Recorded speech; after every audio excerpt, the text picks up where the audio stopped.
सिपाही जितेंद्र और सिपाही अंकुर देर रात बाइक पर गश्त कर रहे थे। दोनों सरिता विहार की एच पॉकेट मार्केट पहुंचे, जहां उन्होंने देखा कि पीएनबी एटीएम के पास एक BMW कार खड़ी थी। इस कार पर एक केक रखा हुआ था और कुछ लड़के वहां पर शोर मचा रहे थे। जन्मदिन के बहाने आधी रात को BMW कार में हुड़दंग कर रहे रईस जादों को जब पुलिस ने रोकने की कोशिश की तो उन लड़कों ने कहा, हम लोकल हैं, जन्मदिन की पार्टी यही होगी, देखें कौन रोकता है। वे लड़के जनता फ्लैट मदनपुर खादर की ओर भागने लगे। उनका पीछा करना शुरू कर दिया। फिर आरोपियों ने BMW कार को के पॉकेट डिवाइडर की तरफ मोड़ लिया। इस पर सिपाही जितेंद्र और अंकुर ने उन्हें रुकने का इशारा किया तो कार चालक ने सिपाही अंकुर को टक्कर मारने की कोशिश की। अंकुर ने कूद कर खुद को बचा लिया। इसके बाद कार चालक ने उसे मारने के इरादे से सिपाही जितेंद्र को अपनी कार को टक्कर मार दी और उसके पैरों को कार से कुचलकर भाग गए।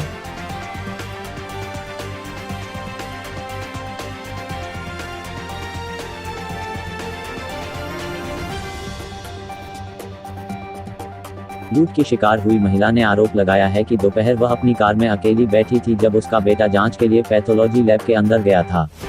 उसी समय 4 महिलाएं कार के पास आ गईं और भीख मांगने लगीं। उसने उन्हें 5 रुपये देने की कोशिश की, लेकिन वे नहीं मानी।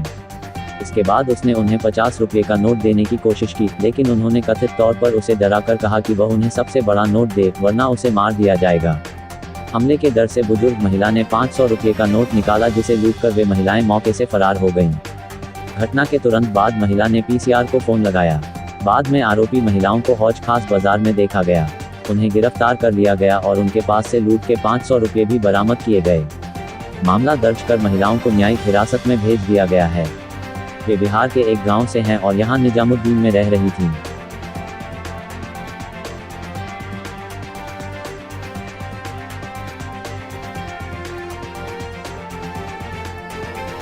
हरियाणा के यमुनानगर जिले में 70 वर्ष ईश्वरदत्त शर्मा पहले अपनी दशकों पुरानी दुकान पर बैठते थे, लेकिन उम्र ज्यादा होने के कारण वे घर ही रहते थे। वे ज्योतिषी का काम भी करते थे। हत्यारोपी रमन का काफी समय से उनके घर आना जाना था। वह बुजुर्ग ज्योतिषी से अपनी परेशानियां हल करने के लिए वैदिक उपाय पूछता था। कई उपाय उसे माफिक आते तो कई से काम नहीं बनता। हत्यारोपी रमन के मन में बुजुर्ग ईश्वरदत्त के लिए बेहद गुस्सा भरा पड़ा था। यही इस वारदात की वजह बनी।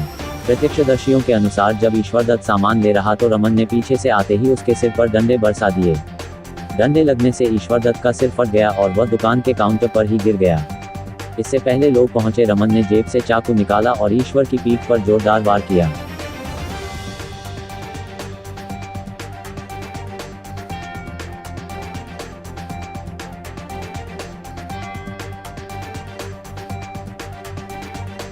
महिला ने आरोप लगाया था कि उसकी शादी के लिए ससुराल वाले रिश्ता लेकर आए थे, लेकिन उस समय वह पढ़ाई कर रही थी। मेरे माता पिता ने 12वीं पास लड़के से शादी इसलिए कर दी क्योंकि वह सरकारी नौकरी करता है। शादी तय होते ही मैंने कह दिया था कि मैं आगे पढ़ाई और नौकरी करूंगी, जिसे सबने स्वीकार किया था। महिला ने कहा, शादी के दौरान वह लॉ कर रही थी। शादी बाद पति और ससुराल वालों ने मेरी पढ़ाई पर रोक लगा दी।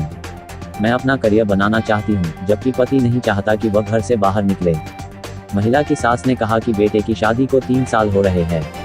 बहू ने केवल पहला करवा चौथ ससुराल में किया था, उसके बाद से ही मायके में रह रही है।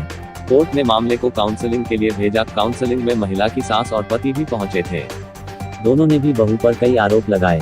काउंसलर नूरुन्निसा खान ने महिला को समझाया और मामले की जानकारी जज को दी, जिस पर कोर्ट ने महिला से कहा कि पहले वह ससुराल जाकर करवा चौथ मना कर आए, फिर अपनी रिपोर्ट कोर्ट को बनाकर देना।